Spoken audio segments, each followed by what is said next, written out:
तर नमस्कार सर्वांना, गुड मॉर्निंग। बघा, आपला आजचा विषय खूप महत्त्वाचा आहे सर्वांसाठी। आजचा व्हिडिओ खूप आनंदाचा आणि काल लोकसभेचा तिसरा टप्पा झाला। त्यानंतर काही ठिकाणी पॉझिटिव्ह वंचितसाठी होतं, काही ठिकाणी पॉझिटिव्ह हे महाविकास आघाडीला होता। पण बऱ्यापैकी मराठवाड्यामधून सध्या तरी असं आपलं म्हणता येईल, कालच्या निवडणुकीनुसार धाराशिव मतदारसंघामध्ये वंचितचा उमेदवार गावागावापर्यंत पोहोचला नाही।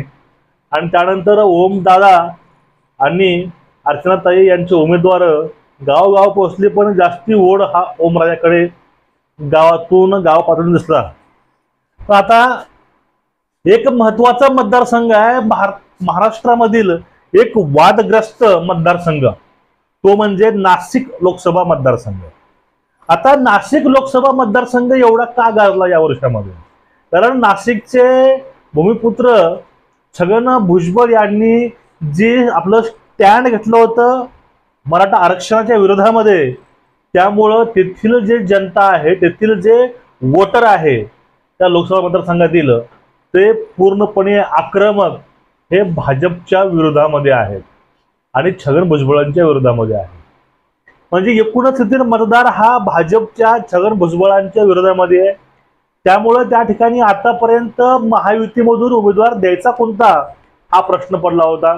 छगन भुजबळांचं नाव पुढे केलं होतं, पण त्या ठिकाणी छगन भुजबळांचं बॅड इम्प्रेशन हे समाजामध्ये असल्यामुळं आणि त्यांना मराठ्यांचा पूर्णपणे विरोध असल्यामुळं त्या ठिकाणी त्यांची उमेदवारी न दाखल करता त्या ठिकाणी शिवसेना शिंदे गट यांचे उमेदवार गोडसे यांना तिथं उमेदवारी दिलेली आहे। हेमंत गोडसेंना, ते पाठीमागचे 2 टर्म ते खासदार होते, पण त्या जागेवरती भाजप दावा दाखवायचा, आपण त्या गोष्टी फक्त आरक्षणामुळे शक्य झाल्या नाही।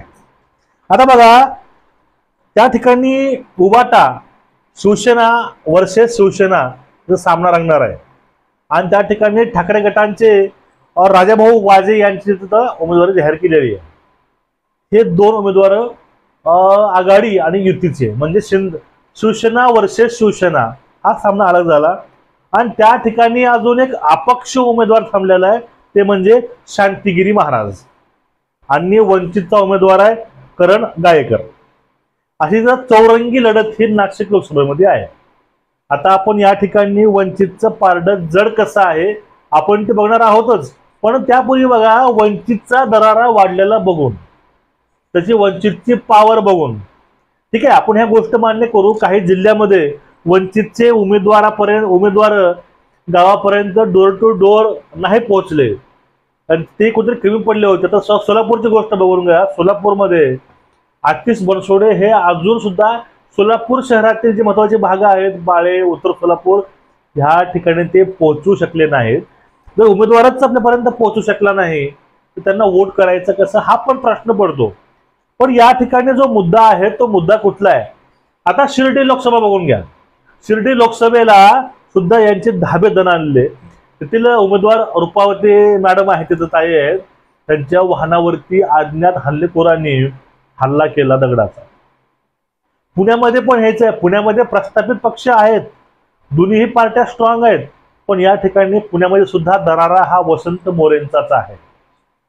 पण ह्या गोष्टी झाल्या वेगळ्या, पण एक अलग लढत, ती लढत 100% विजयाकडे आहे। मागच्या वेळेसपेक्षा कितीतरी मतानं वंचित त्या ठिकाणी लढत आपली यशस्वी करेल, तो मतदारसंघ म्हणजे नाशिक मतदारसंघ। तो आम्ही असं काय बोलतो, नाशिक मधील लहान लहान जे पक्ष आहेत त्या पक्षाने सपोर्ट हा गायकरला केलेला आहे। आता हे करण गायकर कोण आहेत? करण गायकर हे स्वराज्य पक्ष होता संभाजी महाराजांचा, तेथील एक धडाडीचे कार्यकर्ते। त्यांनी त्यांचा राजीनामा दिला स्वराज्य पक्षामधील आणि त्यांनी आपला जो यशस्वी लढा आहे तो आतापासूनच नाही, खूप पूर्वीपासून ते मराठा आंदोलनामध्ये यशस्वी आक्रमक असे आहेत। हा झाला मुद्दा पहिला, म्हणजे यांचं कर्तृत्व हे जी संघटना शाहू महाराजांची आहे, शिवाजी महाराजांची आहे, त्यात होतं। त्यानंतर ते जो मराठा आरक्षण आहे त्यात त्यांची भूमिका, अग्रण्य भूमिका, मराठा मोर्चा असतील किंवा आता काल परवाचं मराठा आरक्षणाचं आंदोलन असेल, त्यामध्येही गायकर हे एक नंबरला. दुसरी गोष्ट काय होती, नाशिक मतदारसंघामध्ये वंचितला जो धोका होता मराठ्यांचा, जो 19 होता, तो आता 1% सुद्धा उरला नाही. आणि मराठा उमेदवार, मराठा कार्यकर्ता संघटक ज्यानं आरक्षणामध्ये महत्वाची भूमिका मांडलेली असा तरुण तडफदार नेता, काही दिवसापासून पूर्वीपासून सुद्धा त्यांचं समाजकार्य ही अविरत चालूच आहे. कुठल्याही गोष्टी असतील त्यामध्ये ते अग्रगण्य होते करण गायकर. आणि पहिली नाळ समजून घ्या, त्यांची नाळ मराठ्यासोबत जोडलेलीच आहे. म्हणजे 100 पैकी 100% मराठा हा नाशिकमध्ये वंचितला सहकार्य हे 100% करणार. बहुजन समाज, मुस्लिम समाज आणि खास म्हणजे तेथील आदिवासी समाज सुद्धा यावेळेस वंचित सोबत आहे. आणि महत्वाची गोष्ट समजून घ्या, गायकर सोबत असल्यामुळं, गायकरची प्रतिमा हे चांगले असल्यामुळं, असं तर बघा वंचितचे सर्व उमेदवार हे चांगलेच आहेत, त्यांच्यावरती कुठला भ्रष्टाचाराचा आरोप नाही, काय नाही, सगळे स्वच्छ असे उमेदवार आहेत वंचितचे. पण गायकरांची गोष्ट काय, गायकरांच्या मदतीला छावा संघटना सुद्धा धावून गेलेली आहे आणि छावा संघटनेवर त्यांना जाहीर पाठिंबा दिलेला आहे. आता ह्या सर्व झाल्या गोष्टी, पण इथं अजून एक गोष्ट अशी आहे, आतापर्यंत जरांगे पाटलांनी कुणालाही सपोर्ट नाही केला, पण नाशिक मतदारसंघामध्ये स्वतः जरांगे पाटील गेले होते आणि त्या ठिकाणी वंचितचे सर्व कार्यकर्ते आणि उमेदवार करण गायकर यांनी भेट गेली, एकमेकाला पेढे चारून त्यांनी एकमेकाचं स्वागत केलं. हे आपल्याला असं दाखवतंय की नाशिकचा सीट, हे नाशिकची उमेदवारी ही वंचितनं योग्य व्यक्तीला दिली आहे आणि त्या व्यक्ती आपल्या पक्षाला नक्कीच इथून एक जागा ओपन करून देऊ शकतो नाशिकमधून, हे आपल्याला या ठिकाणी सांगता येईल. बघा, छावा संघटना असतील किंवा इथल्या आदिवासी संघटना असतील, मुस्लिम संघटना असतील, दलित संघटना असतील, ह्या सर्वांनी जाहीरपणे पाठिंबा दिलेला आहे. कित्येक वेळा नाशिक शहरामधून रॅल्या निघाल्या, त्यामध्ये बघा एक वंचितचं वैशिष्ट्य एक आहे. वंचित बहुजन आघाडीचं वैशिष्ट्य काय आहे, बाकी पक्षामध्ये पैसे देऊन लोकांना खेचून घेऊन यावं लागतं, की 500 रुपये 800 रुपये असेल ते असेल, तो रेट पडलाय, तो लोकांना पैसे देऊन लोकांना सोबत घेऊन यावं लागतं सभेसाठी किंवा रॅलीसाठी. पण एकमेव असा पक्ष वंचित बहुजन आघाडी आहे, त्या पक्षाला जनता मदत करते. प्रत्येक सभेमध्ये चंदा गोळा केला जातो. जे मायबाप, जनता, रोजीरोटी करणारे असतील, त्या गरीबातील गरीब सुद्धा या पार्टीला मदत करतात थोडं हातानं. त्यामुळे काही नालायक लोकांना सवय असते की यांना भाजप पैसा पुरवतो, त्याच्या तोंडावरती ही चपराक आहे. कारण प्रत्येक व्यक्ती, मतदार हा वंचितला भरभरून पैसा पुरवतो, पैसा पाठवतो, फोनपेच्या माध्यमातून किंवा फंडाच्या माध्यमातून.